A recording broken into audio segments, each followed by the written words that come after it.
Joining me now in the studio with more on this latest development in Syria is former head of the Israeli Air Force Intelligence and chairman of Hashomer Hachadash, Brigadier General Shmueli. Thank you so much for coming back in. Hi, Aaron. So my first thing, do you think it's safe to assume that Israel is behind this latest attack? I can't approve or disapprove. I want to say that this is a very tense situation, what's happening now. And the situation that the Iranians are pumping a lot of weapons in the last couple of weeks. Although you could assume that they will hesitate a little bit because there is a pressure from the US and Israel, not at all. The smuggling of weapons to Syria is getting faster and more devastating. And what's happened last night, the attack on this base, this is part of the way to avoid this build-up of Iranian in Syria. So although I can't approve or disapprove, but I have been in those situations, both in the air, I've been in a couple of attacks in my life, and I've been in the situation in the headquarters of taking those capabilities and attacks in Syria. So I can say that this attack last night is a very tense situation. I think that I can give an advice to our government and say that we have to be very, very cautious and serious about the threat from Iran that they are going to retaliate, although I don't think that they are going to do it up to the 12th of May because they are now have other interests with the nuclear deal. But after the nuclear deal, this is something that can be happened, the retaliation of Iran. You're expecting a physical military retaliation into Israel sovereignty, like into Israel proper? I take the Iranian very seriously. They are very serious people. I don't advise them to do that. But I think that we have to be ready and very cautious about it on one hand, but not give up on our red lines of preventing any kind of strategic weapons that are coming from Iran to Syria.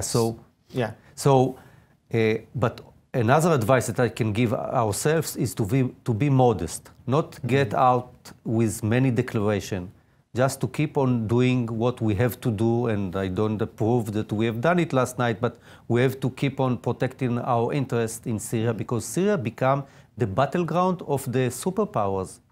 Some of the fighting in Syria, this is not our battleground.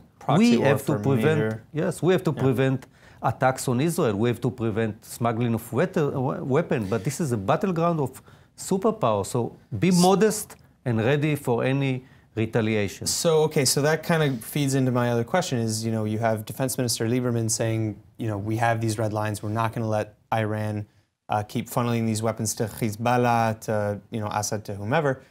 Do you think that this latest attack, assuming Israel did it, was in coordination with American or, you know, other Western forces or even Russian forces, or was it just kind of unilateral? They said, you know, you guys are taking too long.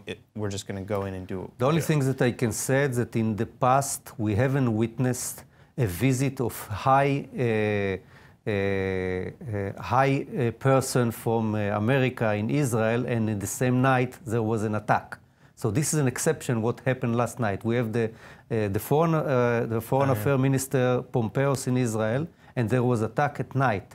So if this is a sign, so maybe there is a sign of cooperation, because in the past we haven't attacked in days that there was a very high position visit in Israel the same night. Do you see, you know, kind of moving back to Russian involvement, do you see Russia physically getting involved, like with boots on the ground? You know, like who, should there be a war in Syria that involves Israel, who else is going to have skin in the game? The Russians, I think that they don't have any problem in Syria because the Americans are not boots on the ground and are not going to do it in the future. The Iranians are promoting some of their interests, but they are making some headaches for the Russians on the other hand. So I think that the Russians have the interest of the Russians is the ports that they have in Tartus and Latakia, the influence in the region. Unfortunately for us, the Americans are not influential anymore in the region. So for the Russians, they are all set. Maybe something will change in the future, but as for us, we have to be in coordination with the Russians on one hand, but not give up of our interest to protect our country. All right, Brigadier General, thank you very much for coming back in and sharing your insights with us.